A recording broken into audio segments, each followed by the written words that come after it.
I'm hoping that I'm in fairly good focus. I have not really used this camera for filming as I move. I always sit down and know exactly where my focus should be. Anyway, we're in my living room and these are the bookshelves. I have got them all up. I have all the books up.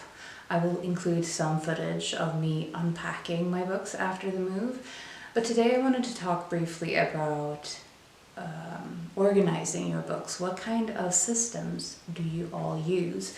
I thought that I would try to do this as I try to figure out what I want to do with my shelves. So hopefully this is going to be a fairly short video, we'll see. But like I said, I am going to include some footage of me unpacking the books first, so you'll see this now.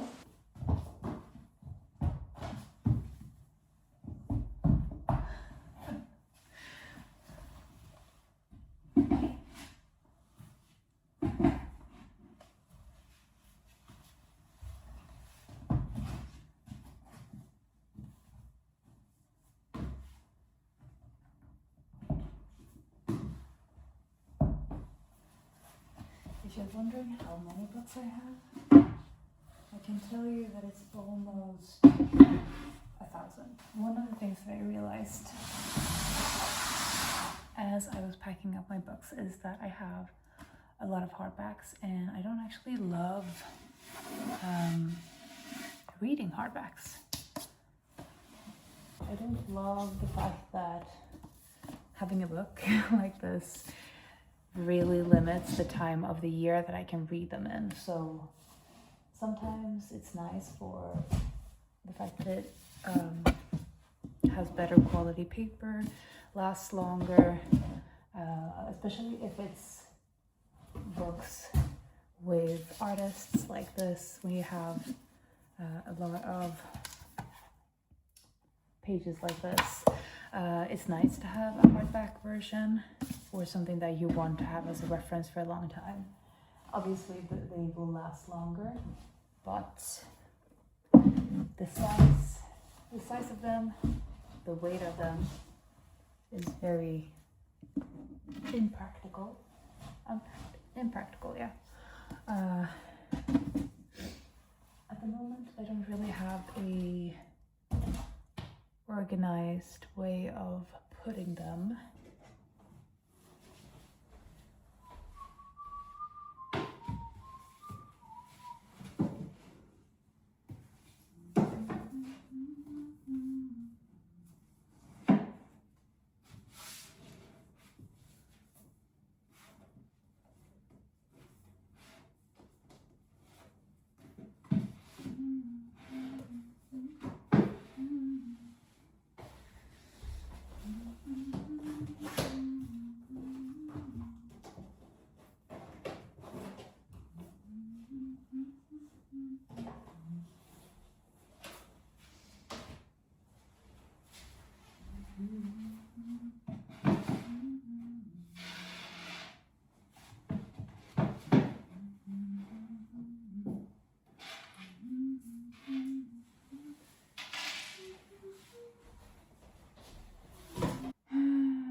Almost 5 boxes done, which isn't much.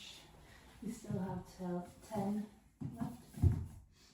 I bought this fully intending to do a Virginia Woolf project. So I bought this one and I got her collected letters, collected diaries. I also have most of her fiction, but I did not get around to it. I read Mrs. Dalloway and that was challenging enough, so I sort of left it at that, but I really want to do that. So maybe this spring. So many books, so little time, that is the general consensus. I bought this one this winter, planning to read it because it's ballet. I wanted to read it around the Nutcracker season, but you know, that is one of the things that I really want to do this year. with my book buying. I want to buy books that I actually think I will read in the next month or so, realistically. So this year so far, I've bought, I think, 6 books maybe, and I have read half of them already. And the same with arcs. I'm trying to sort of be very mindful with what I bring in and reading them in close proximity to the time that they came in, because usually when I get something, it's because I'm interested in something in the near future, and if it takes me too long to get to it, then I lose that excitement feeling. And obviously I still have a lot of books on my shelves that I'm really interested in reading, so I don't really need more books, but I want to limit the time that it takes from the fact that they get into my house and the fact that they get read. So I mean, that is not really a revolutionary idea that you read the books that you buy. It's just in the booktube community that is 2 separate activities, but usually for average people, that is the way it works. And I guess that is what I want to do, because as I was preparing to move, I realized that I have a lot of books that I haven't read and that I'm excited to read, but that I don't get to because I buy new books, too many new books. I unpacked the books a few weeks ago and have not touched them, so they are in complete disorganized. There's no order, basically. I just put them back on the shelves, but I want to get some kind of order for them. And initially I thought that I would do genres, so I thought that I would start with biographies and start with those together, maybe do them at the lowest shelves, because I realized that the prime area of the bookshelves are, of course, the ones that are most likely to be in your view. So I guess it's the 3rd and 4th, maybe the 5th shelf of an entire bookshelf. Those are the ones that I'm most likely to see when I'm walking past them. The lowest shelves and the highest ones are the ones I'm most likely going to be ignoring unless I'm looking for something specific.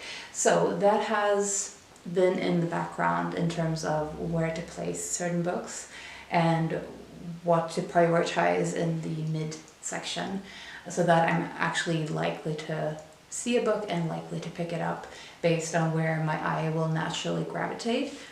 So that is one thing I've been thinking about, and as I said, genres. So initially I thought that I would put books that I'm not likely to be picking up spontaneously in the lowest shelf, those that I have to have a specific time of year, or either they're very season specific or they're big chunkers that I can only read when I'm off work.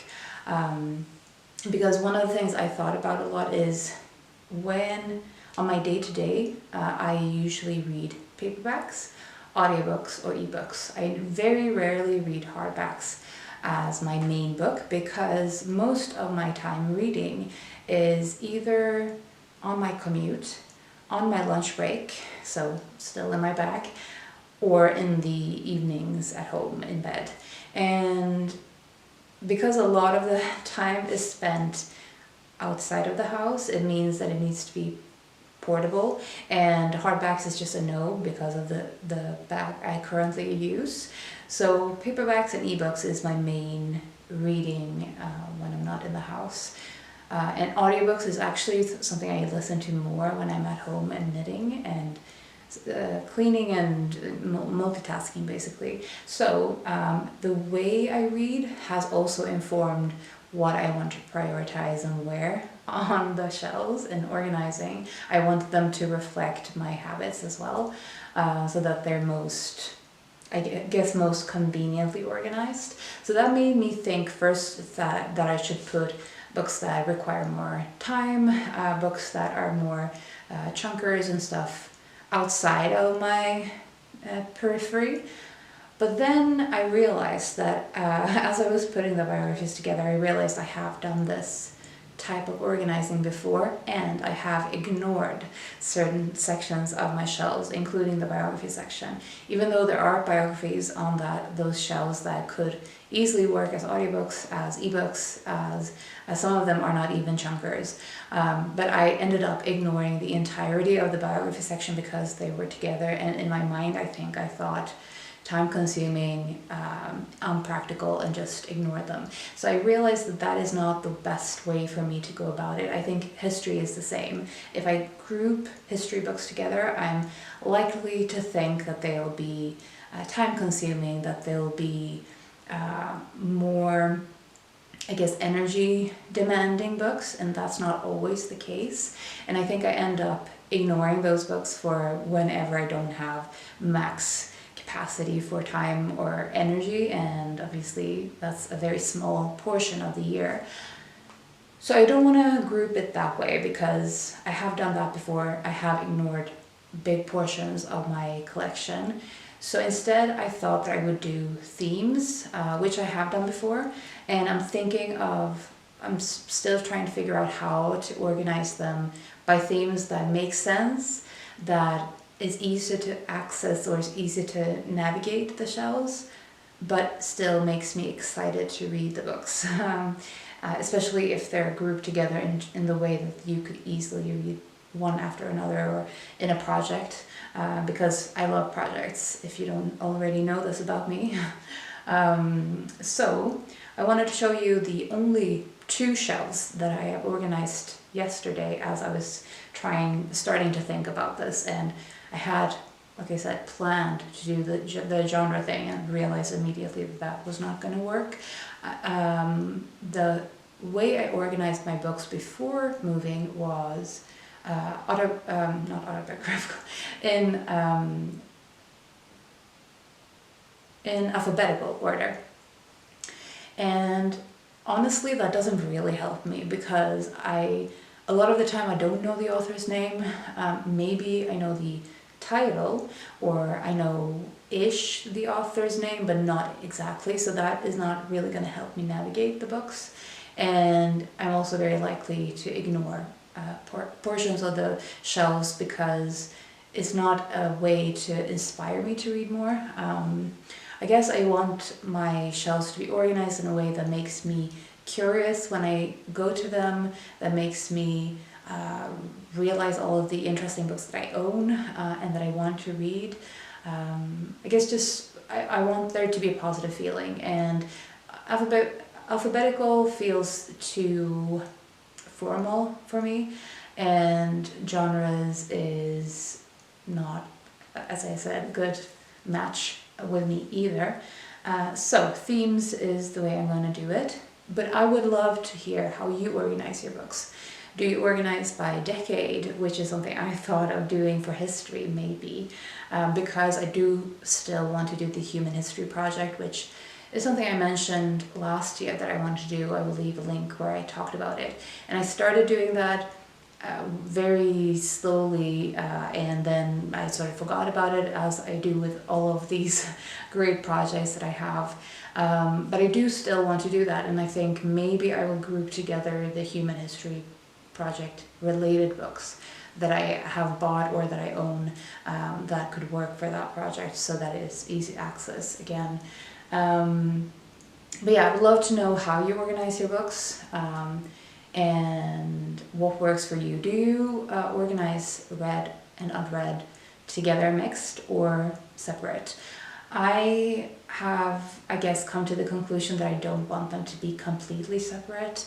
I think I will be doing some kind of separation within a specific theme, because a lot of the time I actually want to reread books, and if they're grouped together in themes, then if I'm reading a book in a certain theme, then I could easily find the other related books that I'm thinking of, most likely, that I would be interested in reading, even the ones that I have read before.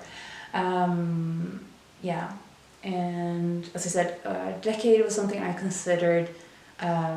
Country was also something I considered, but I think I don't have enough so that it would be helpful. Again, I think it would end up being sort of the alphabetical thing where I would have a lot of UK, US related books, and then a lot of Japan, a lot of Sweden, and then the rest would just be sort of Europe, Asia. Country or continent wise would be pretty useless for my collection as it looks like right now.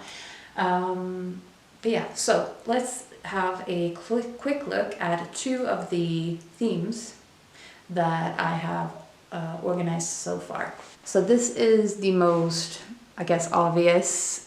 I don't even know if this could be considered a theme, but it's my queer bookshelf, and I'm sure these are not all of the, so this shelf, I'm pretty sure that this is not all of them. It was just the ones that I found yesterday, and I will have to go through them again to see if I have missed some, probably some that I am not specifically thinking of as queer, but they are queer authors that I would like to include here. But as you can see, they have a very clear color code to them, a lot of purple spines, a lot of pink spines. This is a pretty simple, self-explanatory category, and I think I do want to have a queer shelf until I have more books in this theme, quote-unquote theme. When I have more than a couple of shelves, then I'm probably not going to group them together like this. But for now, I think it works. Then these two, this one and this one, is what I think of as my children's classic writers and their books. So it's the Wonderful Wizard of Oz books that I own. This beautiful Norton edition. Don't know if you can see that in sharpness, but it's a beautiful centennial edition of the annotated Wizard of Oz.